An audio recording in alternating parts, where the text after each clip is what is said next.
ഇനി നമുക്ക് ധൈര്യമായിട്ട് എവിടെ വേണേലും പോകാമല്ലോ. ഇനി ആരും തടയത്തില്ല. പേപ്പർ പ്ലാൻ ക്ലിയർ ആണെങ്കിൽ എവിടെ വേണേലും പോകാം. നമ്മുടെ മന്ത്രിയുടെ തീരുമാനം നല്ല തീരുമാനം തന്നെ. ജനകീയ കാര്യങ്ങളിൽ ഉദ്യോഗസ്ഥനല്ലോ ഭരിക്കുന്ന ജനാധിപത്യം അല്ലയോ. കോന്നി ആശുപത്രി പോകണമെങ്കിൽ തലവൂരുള്ള ആളുകൾ ഓട്ടോറിക്ഷയിൽ പോകാൻ പറ്റത്തില്ല. ഒന്നീ കാർ പിടിച്ച് പോകണം, അല്ലെങ്കിൽ ബസ്സിൽ പോകണം എന്നുള്ളതാണ്. ഉദ്യോഗസ്ഥന്മാർ പല അഭിപ്രായം പറയും.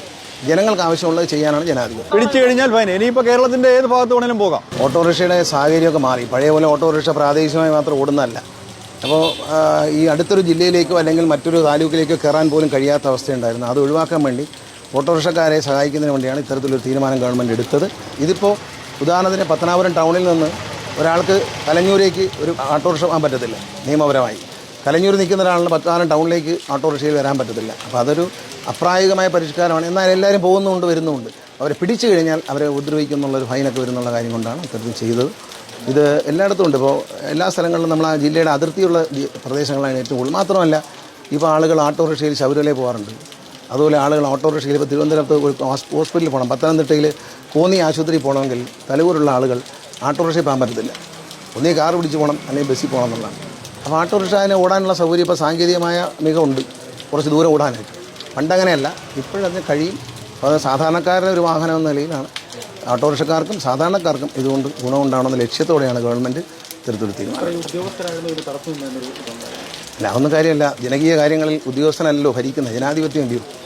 ജനാധിപത്യമാണ് കേരളം ഭരിക്കുന്നത്. ഇന്ത്യ ഭരിക്കുന്ന ജനാധിപത്യമാണ്. കേരള ഉദ്യോഗസ്ഥന്മാരല്ല. ഉദ്യോഗസ്ഥന്മാർ പല അഭിപ്രായം പറയും. ജനങ്ങൾക്ക് ആവശ്യമുള്ളത് ചെയ്യാനാണ് ജനാധിപത്യം.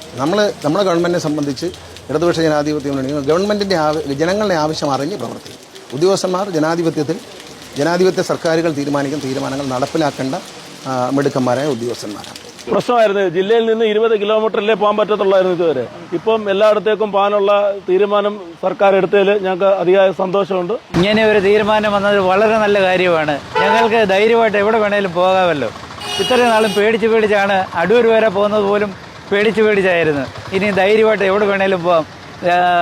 സാങ്ഷൻ ആണെങ്കിൽ തന്ന മന്ത്രിക്ക് വളരെയേറെ സന്തോഷം. അല്ല, ഇത്രയും നാൾ പേടിച്ചല്ലേ പോയത്. ഇപ്പോൾ സന്തോഷമായി. കാരണം നമുക്ക് അങ്ങോട്ടും ഇങ്ങോട്ടും പോയാലേ അവർ പിടിക്കത്തില്ലെന്നുള്ളൊരു ഇതുണ്ടല്ലോ. നേരത്തെ അവസ്ഥ എന്ന് പറഞ്ഞാൽ 20 കിലോമീറ്ററിനപ്പുറം അങ്ങോട്ട് പോകാൻ നോക്കിയാലേ ജില്ല കിട്ടും. അല്ല, ഇപ്പോൾ മൊത്തത്തിൽ പോകാമല്ലോ. ആദ്യമൊക്കെ ഞങ്ങൾ പേടിച്ചാണ്. ഞങ്ങൾ അതിർത്തി കൊല്ലം ജില്ലയുടെയും പത്തനംതിട്ട ജില്ലയുടെയും അതിർത്തിയിലാണ് ഞങ്ങൾ കിടക്കുന്നത്. ഞങ്ങളെ ഒരു ഓട്ടം വന്ന് പത്തനംതിട്ടയ്ക്ക് വിളിച്ചാൽ പോലും ഞങ്ങൾക്ക് ഓടിപ്പോകാനൊരു ഭയമായിരുന്നു. കാരണം 20 കിലോമീറ്റർ പോകാനുള്ള നിയമമേ നമുക്കുള്ളൂ. അതിൻ്റെ പേരിൽ ഇതൊരു നല്ല തീരുമാനമാണ്. ഗവൺമെൻറ്റിന് അങ്ങേ അറ്റത്ത് അഭിനന്ദനങ്ങൾ അറിയിക്കുന്നു.